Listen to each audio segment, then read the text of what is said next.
Welcome to our channel Ranjan study centre. आप सभी का हमारे चैनल पर स्वागत है।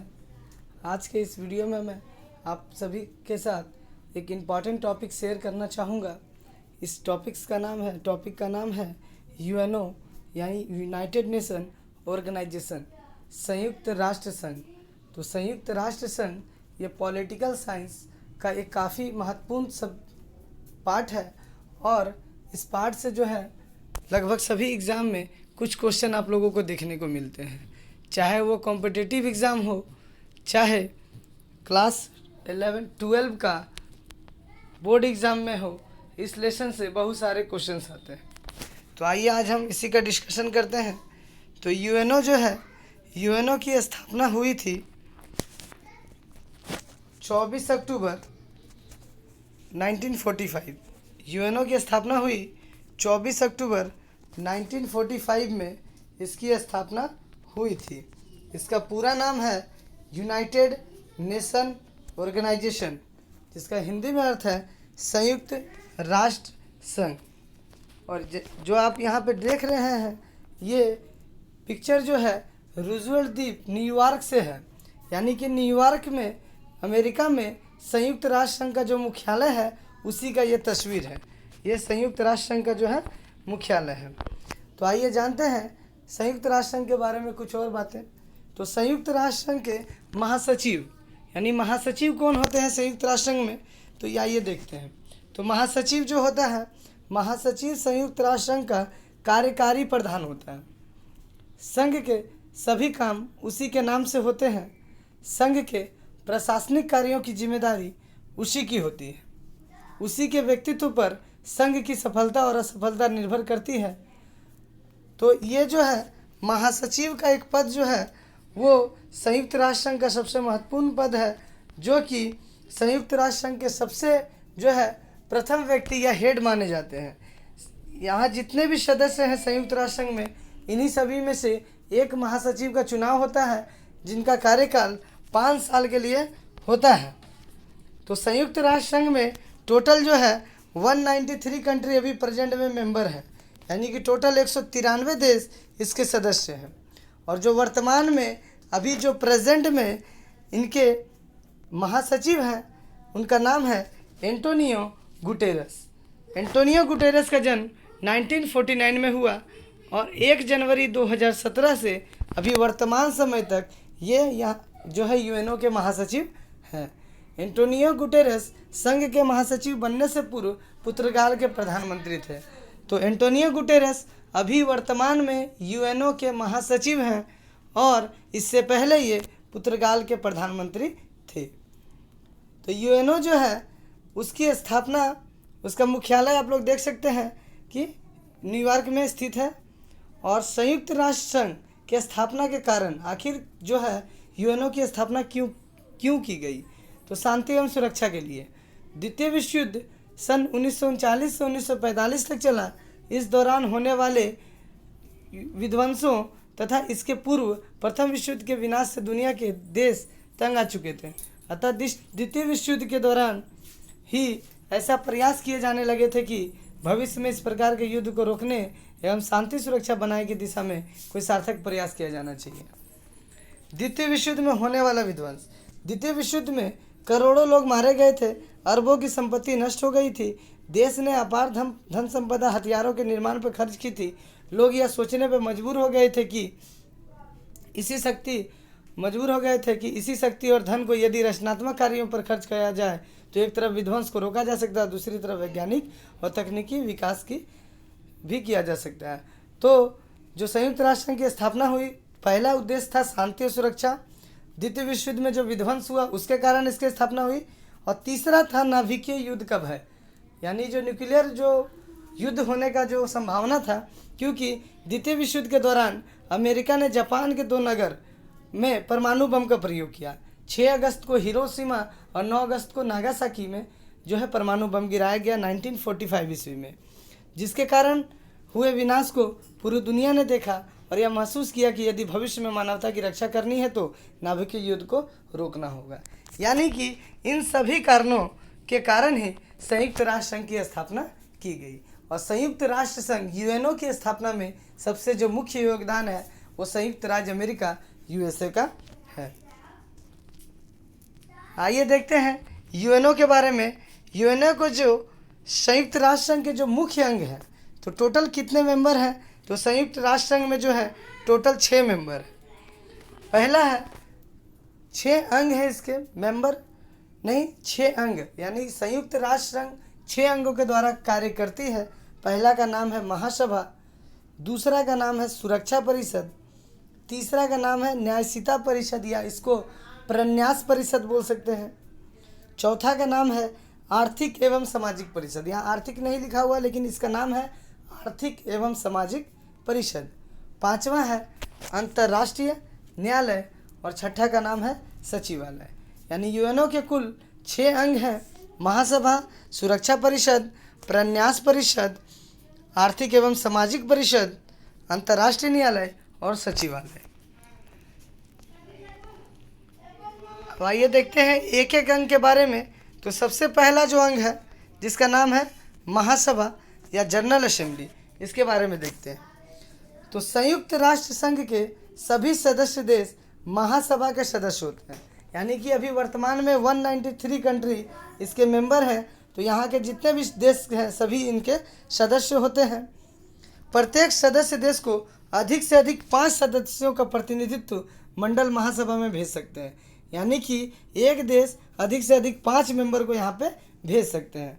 परंतु प्रत्येक सदस्य देशों का एक ही वोट माना जाएगा। अगर किसी विषय पर अगर वोटिंग होता है तो वहाँ पे 5 मेंबर का वोट काउंट नहीं होगा, उस देश का केवल एक ही वोट काउंट होगा। महासभा संयुक्त राष्ट्र की विधायिनी संस्था है। इसकी बैठक वर्ष में एक बार कम से कम होनी ही चाहिए। विशेष सुरक्षा परिषद, अंतर्राष्ट्रीय न्यायालय, संरक्षण या न्याय परिषद, सचिवालय, आर्थिक और सामाजिक परिषद, महासभा परिस्थितियों में सुरक्षा परिषद की सिफारिश पर विशेष बैठक बुलाने का प्रावधान है। यानी महासभा की बैठक जो है इन लोगों के द्वारा, इन संगठनों के द्वारा बुलाई जा सकती है।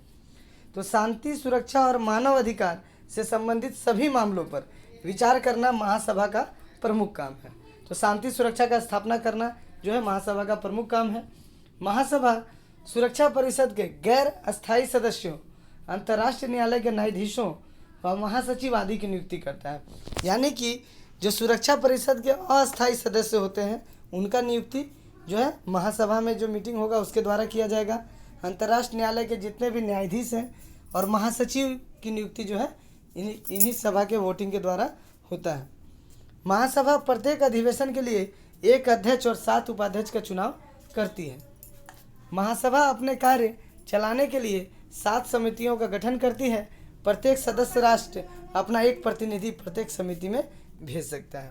यानी कि ये था संयुक्त राष्ट्र संघ के जो पहले अंग हैं, यूएनओ का पहला अंग है महासभा, उसके बारे में कुछ इंपॉर्टेंट बातें। अब आइए देखते हैं जो अगला अंग है उसका नाम है सुरक्षा परिषद, यानी कि सिक्योरिटी काउंसिल। तो सिक्योरिटी काउंसिल जो है सुरक्षा परिषद के महत्व के संबंध में प्रकाश डालते हुए ईपी चजे ने सुरक्षा परिषद को संयुक्त राष्ट्र संघ का हृदय कहा है। सुरक्षा परिषद की स्थापना विश्व शांति के मुख्य संरक्षक के रूप में की गई थी। सुरक्षा परिषद एक छोटी सी संस्था है, किंतु इसे संयुक्त राष्ट्र संघ की सर्वाधिक शक्तिशाली संस्था माना जाता है। संयुक्त राष्ट्र संघ के मूल चार्टर में सुरक्षा परिषद की संख्या जो है सदस्यों की संख्या 11 थी, किंतु बाद में संशोधन कर उसकी संख्या 15 कर दी गई है। अभी वर्तमान में जो है इनके जो है 10 अस्थायी सदस्य हैं, 10 अस्थायी सदस्य हैं और जो 5 है वो अस्थायी है। यानी 5 सदस्य देश सुरक्षा परिषद के परमानेंट मेंबर हैं, अस्थायी हैं, और 10 नॉन परमानेंट अस्थायी हैं। और जो अस्थायी सदस्य हैं उन देशों के नाम हैं अमेरिका, इंग्लैंड, इसको ब्रिटेन भी कह सकते हैं, रूस, फ्रांस और चीन। ये जो है अस्थायी सदस्य हैं। और सुरक्षा परिषद के जो अस्थायी सदस्य हैं उनका जो है 2 वर्षों पर परिवर्तित होते रहते हैं। यानी 2-2 वर्ष के बाद यहाँ का जो अस्थायी सदस्य है वो चेंज होगा और कोई दूसरे देश को अस्थायी सदस्य बनाया जाएगा। तो भारत जो है सुरक्षा परिषद का अस्थायी सदस्य है। सुरक्षा परिषद के अस्थायी सदस्यों में 5 सदस्य एशिया के होंगे।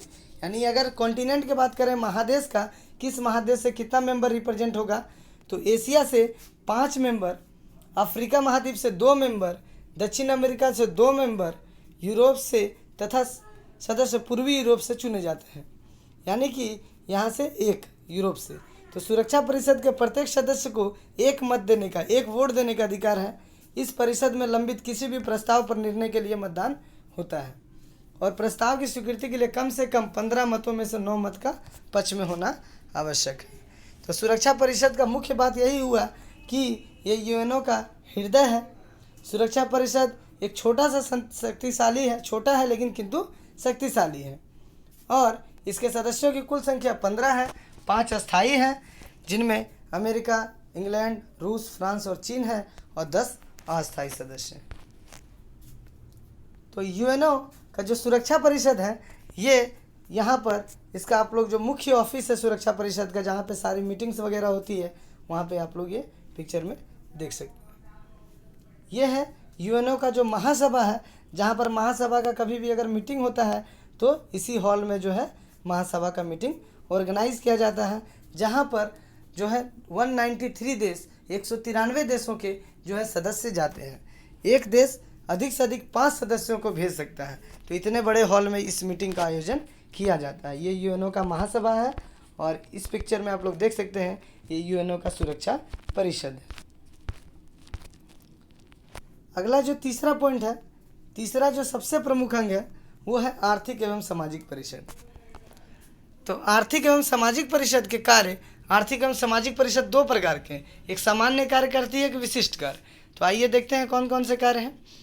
तो सामान्य कार्य, विश्व का एक बड़ा भाग आर्थिक दृष्टि से पिछड़ा हुआ, यानी जो देश गरीब है, जहाँ न ठीक से खेती होती है, न ही उद्योग धंधों की स्थापना है, वहाँ सर्वत्र गरीबी, बेकारी और भुखमरी फैली हुई है।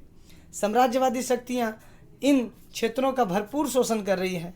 इन क्षेत्रों के संबंध में इस परिषद को यह कार्य सौंपा गया है कि इन पिछड़े क्षेत्रों के लोगों का जीवन स्तर ऊंचा उठाए तथा गरीबी और बेकारी का निवारण कर लोगों की दशा को उन्नत बनाए, कृषि का विकास, उद्योग धंधों की स्थापना कर वहाँ स्वस्थ हाथों में काम दिलवाए, अंतर्राष्ट्रीय आर्थिक, सामाजिक तथा स्वास्थ्य संबंधी समस्याओं का अध्ययन करना तथा उनका समाधान करने का प्रयास करना, शिक्षा एवं संस्कृति के विकास के लिए आपस में सहयोग को प्रोत्साहन देना तथा राष्ट्रों के मध्य सहानुभूति उत्पन्न करना आदि। विश्व के सभी मानवों में जाति, रंग, भाषा, धर्म, वंश तथा लिंग के भेद को मिटाकर समानता स्थापित करना, समस्त मानवों को मानवाधिकार, मौलिक स्वतंत्रताएं, समानताएं प्राप्त हो, इसके लिए प्रयत्न करना।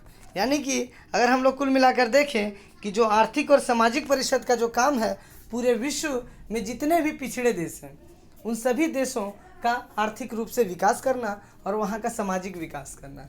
आर्थिक विकास कहने का मतलब वहाँ पे अगर उद्योग धंधे, कृषि नहीं है तो उनकी स्थापना कर वहाँ के लोगों के जीवन स्तर को बढ़ाना इसका प्रमुख कार्य है। साथ ही साथ जो विश्व के जितने भी मानव हैं, सभी लोगों के जो है सभी लोगों में भाईचारे की भावना बढ़ाना इनका प्रमुख काम है। और विशिष्ट कार्य में देखते हैं तो इनका विशिष्ट कार्य जो है अंतर्राष्ट्रीय आर्थिक, सामाजिक संबंधी समस्याओं का अध्ययन करना तथा इस संबंध में सदस्य राष्ट्रों को समितियों को परामर्श देना ताकि समस्या का समाधान हो।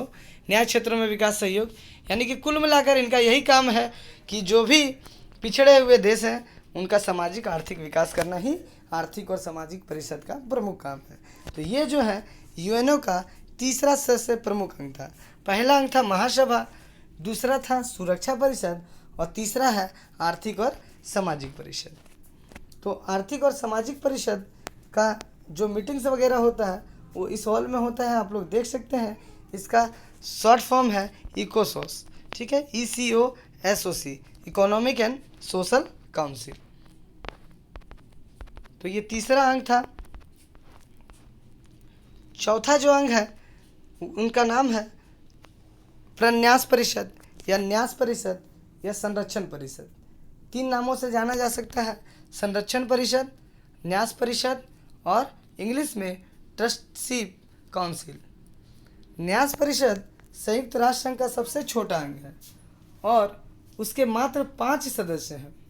पहला है अमेरिका, ब्रिटेन, रूस, फ्रांस और चीन। अमेरिका ब्रिटेन, रूस, फ्रांस और चीन 5 ही सदस्य किसके हैं? संरक्षण परिषद के सदस्य हैं। 24 अक्टूबर 1945 ईस्वी को जब संयुक्त राष्ट्र संघ ने अपना कार्य शुरू किया था, उस समय विश्व में लगभग 11 ऐसे क्षेत्र थे जहां सरकारों का गठन नहीं हुआ था, और ऐसे क्षेत्रों में संयुक्त राष्ट्र संघ का संरक्षण प्रदान करने के लिए परिन्यास परिषद का गठन किया गया था।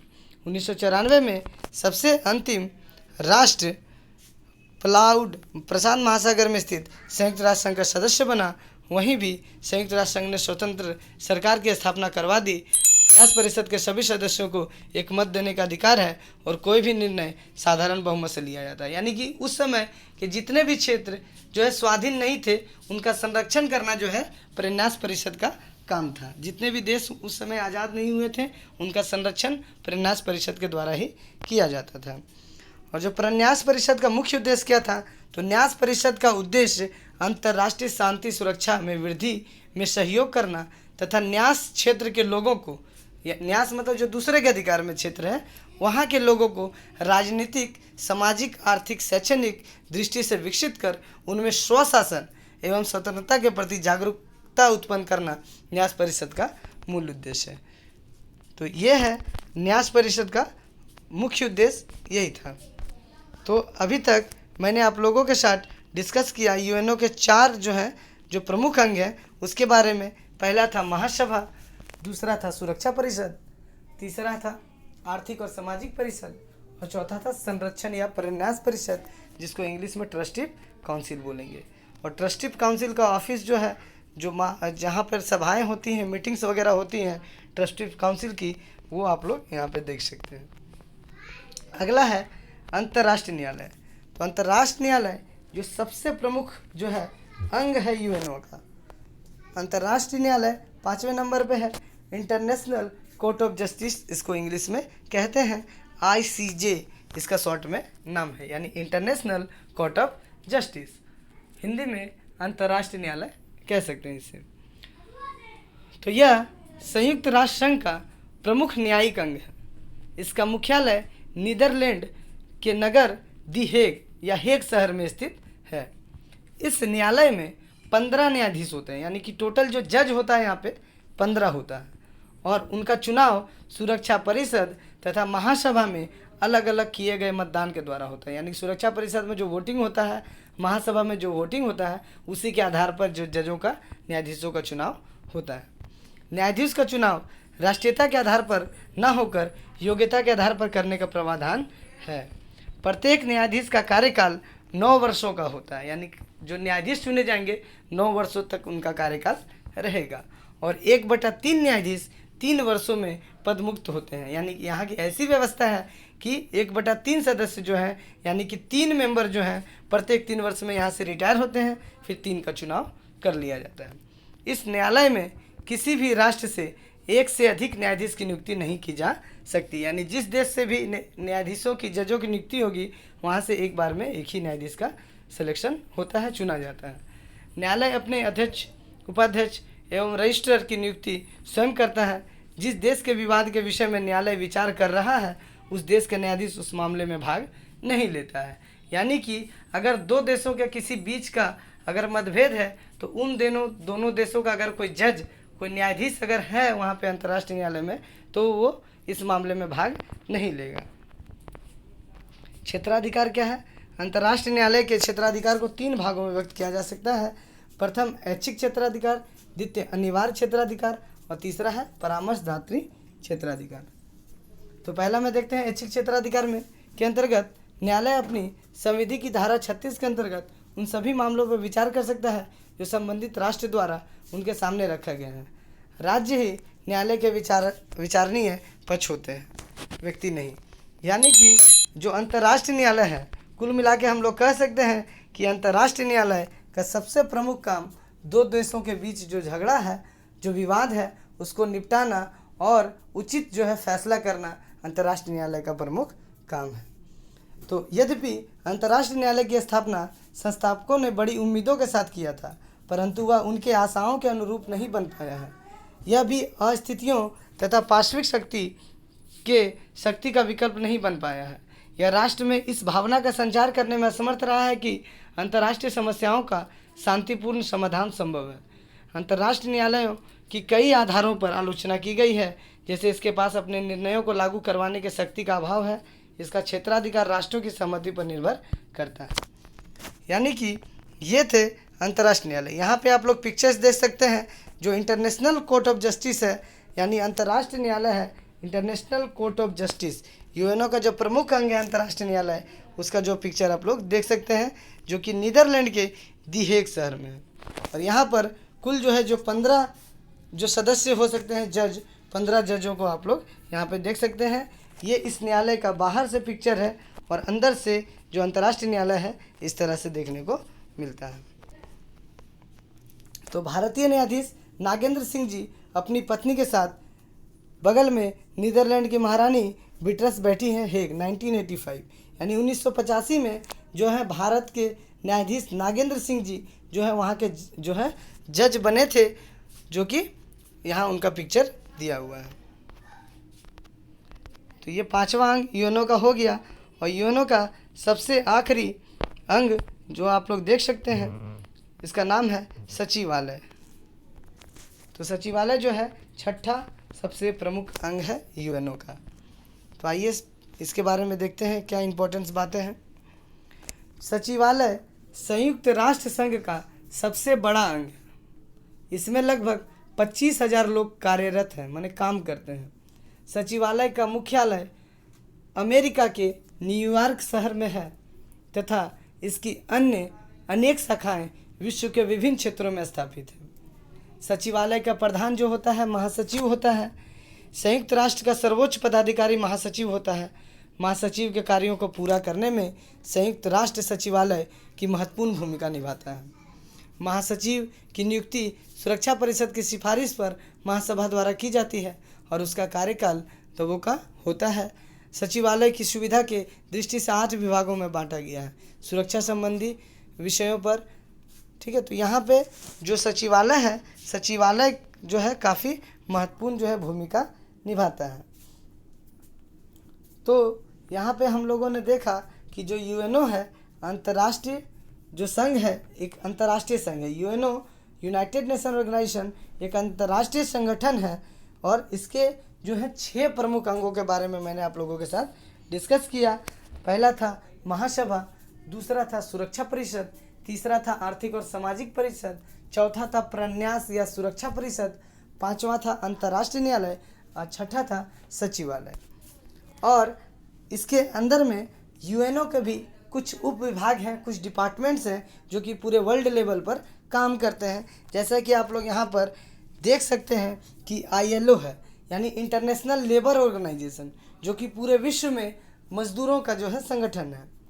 यूनिसेफ जो कि बच्चों का जो है पूरे विश्व के जो बच्चे हैं उनका जो है ध्यान रखने का, उनकी मान लो यानी आप लोग समझ सकते हैं कि उनकी पढ़ाई, उनके स्वास्थ्य, उनके खान पान का ध्यान जो है यूनिसेफ रखती है। और जैसे कि वर्ल्ड बैंक, ये सब जो है यूएनओ के प्रमुख जो है अंग हैं। 6 अंगों के अलावा भी कुछ उप विभाग हैं जो कि यूएनओ का जो है सहायता करता है। इसमें WHO भी आ सकता है, world health organisation, WTO, world trade organisation, UNICEF, यानी बहुत सारे इसके जो है उप विभाग हैं। तो इस वीडियो में मैंने आप लोगों के साथ डिस्कस किया यूएनओ के बारे में, जो कि यूएनओ जो है काफ़ी एक इम्पॉर्टेंट टॉपिक्स है पूरे जो है पॉलिटिकल साइंस में या फिर किसी भी कॉम्पिटिटिव एग्ज़ाम के लिए ये काफ़ी इम्पॉर्टेंट टॉपिक्स है। तो अगर हमारा वीडियो आप लोगों को अच्छा लगा होगा तो हमारे चैनल को ज़रूर सब्सक्राइब कीजिएगा और आगे के और भी महत्वपूर्ण कुछ वीडियो के लिए आप लोग हमारे चैनल को ज़रूर देखें, क्योंकि मैं समय समय पर जो है कुछ अपडेट आप लोगों के लिए लाऊंगा। धन्यवाद। हो गया।